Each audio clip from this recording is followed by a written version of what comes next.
Just outside the United Nations headquarters, people are making their way inside. Ahead of President Bola Tinubu's speech to the UN General Assembly, of welcoming his first His address on the Excellency biggest global Bola stage Ahmed as the leader of Tinubu. Nigeria. Inside the General Assembly Hall, President Bola Tinubu takes to the President rostrum and to Commander-in-Chief of deliver the a Armed broader Forces of the message Federal that Republic of transcends beyond Nigeria. Nigeria and cuts And I invite across him to take the Africa. floor. Mercenaries and extremists with their lethal weapons and vile ideologies invade our region from the north. This harmful traffic undermines the peace and stability of the entire region. President Bola Tinubu is bold about his declaration that Nigeria is open for business. We welcome partnership with those who not mind seeing Nigeria and Africa assume larger roles in the global community. The question is not whether Nigeria is open for business. The question is how much of the world is truly open to doing business with Nigeria. Just like other world leaders, President Tinubu committed to the global climate action and pledged that Nigeria and other African nations will cooperate with the fight against climate change. But there is a caveat to this. African leaders will fight climate change on their own terms. African nations will fight climate change, but must do so on fair and just terms. Beyond the flowery speech at the United Nations, there seems to be a lot of excitement and optimism generated by what the speech translates to for the people in the country and on the continent. They commended Nigeria's new posture of leadership in Africa. The president talked about strong leadership for Africa and Africa taking the lead, Africa not being a problem, but a solution to the future. He touched on Nigeria's need for reforms and the path is taken. So it resonated with the international community and it also resonated with Nigerians abroad. And one thing about that speech is this: it projects Nigeria. It tells the world that Nigeria is ready for business. It tells Nigeria that Nigeria is actually leading in Africa. The coming days will be busy for President Bola Tinubu as he continues to push Nigeria's investment drive and fast-track national growth and opportunities. Femi Akonde, TVC News, New York. I'm joined now by a project management consultant and an APC chieftain in the United Kingdom, Tunde Doherty. Thank you for joining us on the program. You were in New York for the United Nations General Assembly, which President Tinubu addressed alongside other meetings he held. What do you make of his administration's push for economic diplomacy? Thank you, Anifemi, for having me. As you've introduced me to the Doherty Project Management Consultant and APC UK Chapter Chairman and the Chairman of APC Committee of Diaspora Chairman. I was in the United States. I attended the ONGA, the General Assembly, and the push by our president is right is a step in the right direction. And the world is really applauding him for taking such a step in this time of national healing for our nation. Our nation is looking for investors. During his address, he had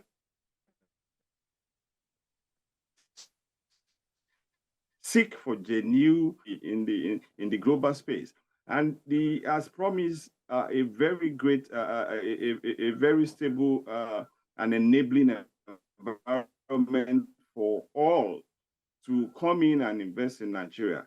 The side awesome. You see a lot of investors coming together under different offices and ages.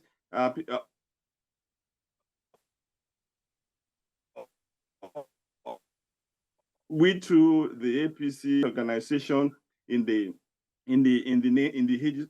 name of African International Trade Exhibition held in Middleton, Hilton in Manhattan there.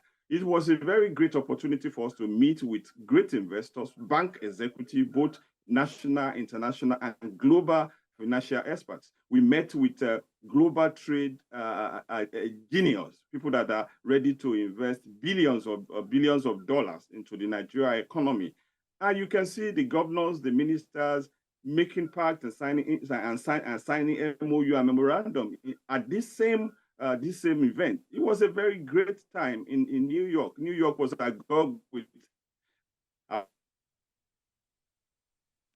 The important things, I believe, for Nigerians will now be the impact and implication of all of these diplomatic relations, specifically on the Nigerian economy. We're having issues with your audio, but I hope it gets better. The president is eager to show the world Nigeria is ready and also open for business.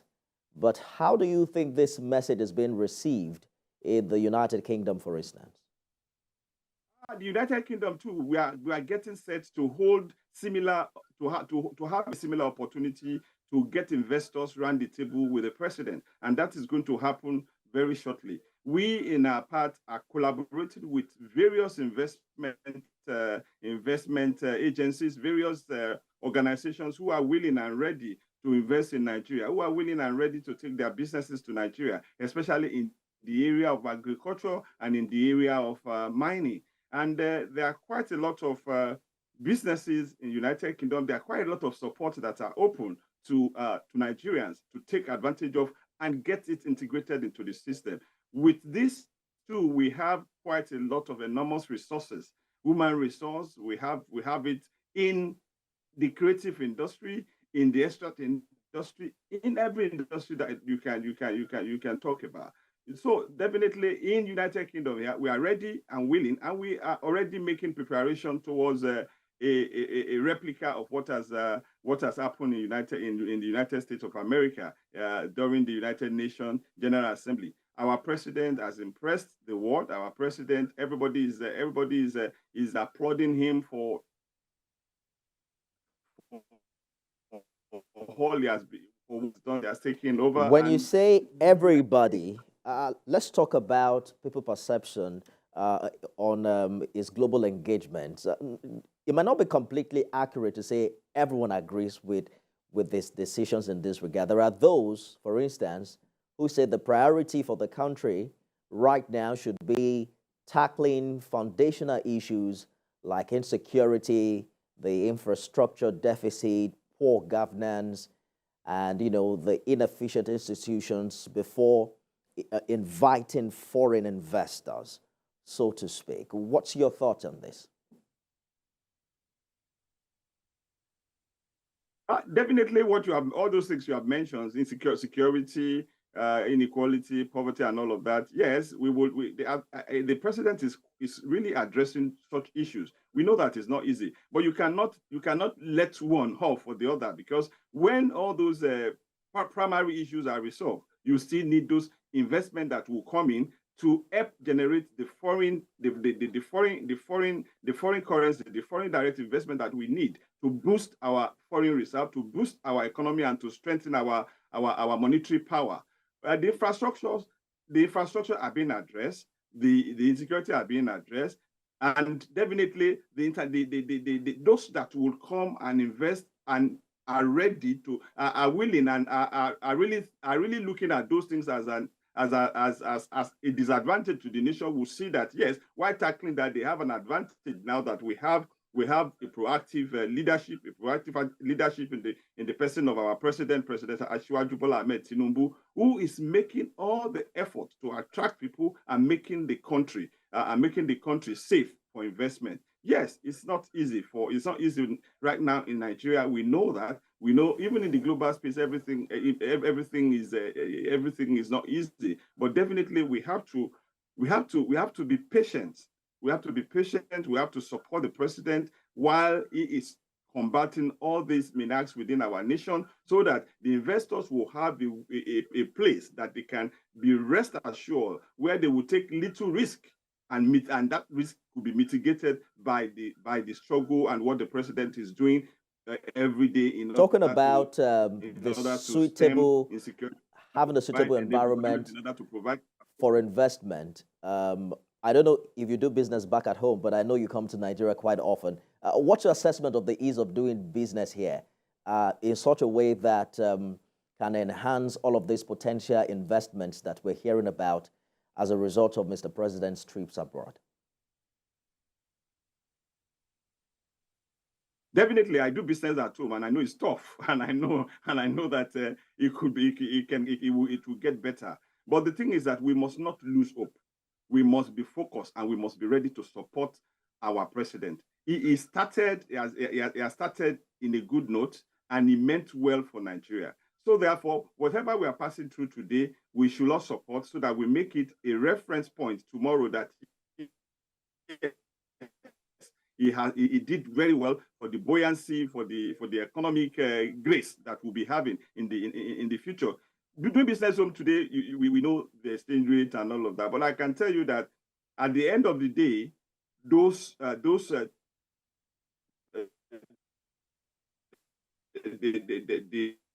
the strategies in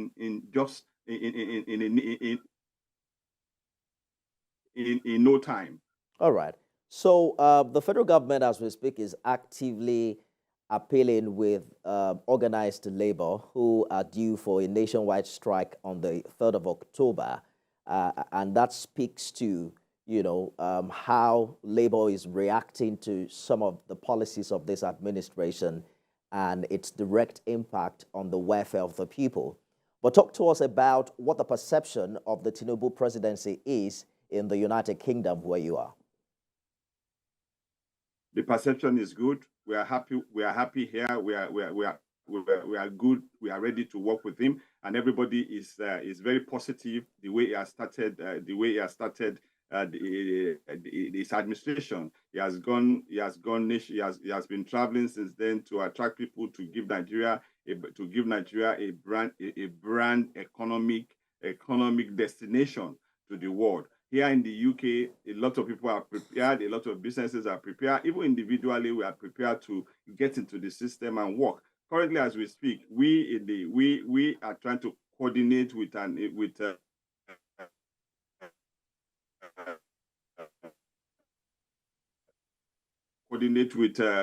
to come and be part of the agricultural sector, whether actively or passively. So we are working tooth and nail, we are negotiating, we are collaborating, we are getting people that we can trust within the system. And I can tell you, we are also trying to do a kind of diligence, intelligence, and integrity checks on whatever our people are going to do back home, so that we can guarantee them. All right. So for a few minutes, let me butt in very quickly and try to, explore your project management proficiency. President Tinubu is far gone past his first 100 days in office, and we seem to still be at that phase where these policies are taking off. How long more do you think Nigerians can start to see in real terms the positive impacts of these decisions, precisely with many of the trips it's making and many of the potential investments that we're hearing about? Thank you very much. Going from the perspective of project management, there's what we call time scale in project management or in project execution. President Bola Ahmed Tinubu has started in a good note. He has decided to look at the issues on ground and decide to start tackling them one after the other. I believe before we can begin to see the effect of all of this before we can see the manifestation of all of these efforts that the president has put in, let us give it a year. We'll begin to see the impact. Yes, things are difficult now. It's sure you structure the execution of your project with your vision and look at the risk and be able to mitigate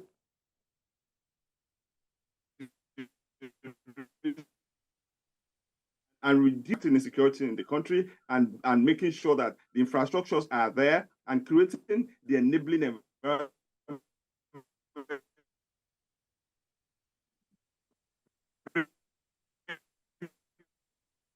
We probably have to work on your audio quality. You have talked about into doing the business timeline. Straight. Let me just butt in very quickly, Mr. Doherty. You have talked about the fact that Nigerians might have to give Mr. President 100 days, 1 year rather, to be able to see the impact of all of these policies. That's some 8 months away. God willing, you and I are going to be alive to have this conversation again. And perhaps the network in the UK will also be better when we're having that conversation. But let us talk about, before we let you go, it might be a good time to have your take on the controversy about your position as chairman of the APC UK chapter. The same position is reportedly occupied by another person. Does the APC in UK have two chairmen? No, the All Progressive Congress United Kingdom chapter registered under the Company Act of this country, United Kingdom, in 2016, has only one executive and led by myself, Honorable Doherty. I can tell some group of people in the support group trying to call them, trying to leave APC UK and come and join the party, to come and register in the party. And in the net before the end of the year, APC UK through the National Secretariat will be holding a Congress. And it is an opportunity for anybody who believes that he wants to hold a position in APC to join the party. No need talking about people trying to factionalize the party. Definitely, anything good you see people trying to want to belong in. So I want to assure you, I can tell you that there is only one APC in the UK, and I'm aware that there is a support. There's a support group of people who are trying to label themselves what they are. We also reached out ourselves to the APC headquarters, and the source was quoted there to have said that they are working to unite both factions. Is that something you're open to? Definitely. We've been upholding the tenet of APC constitution from the inception of APC. Here in the UK, 70% of membership of APC UK are ACN members, and the various chairmen of the party from Baba Yegun to Malam Buni had approved that leadership that I hold. And I believe that we are open. We have had the opportunity to discuss with quite a lot of people. We had incorporated all the support group that exist in this UK into APC UK. Only one support group is trying to be recast, but definitely we are hopeful, and that is why I praise the party for listening to us and for letting everybody know that the only way to bring everybody together is by virtue of us holding our Congress, and we are open to that Congress. And we've been in touch with the party secretariat, and God willing, before the end of this year, that Congress will take place. All right, that's our time. APC chieftain in diaspora, project management consultant Tunde Doherty, thank you for talking to us on the program this evening. And that's our show today. My pleasure, Difemi. Thank you for having me. You're welcome. You can watch it again at midnight and at 6 a.m. tomorrow. We're back on Monday to take a look at Nigeria's 63rd independence, the gains as well as the benefits. Remember to keep up the conversation on Twitter, or it's X now, using the hashtag Beyond 100 Days. I'm Nifemi Gutoye. See you again at 7 p.m.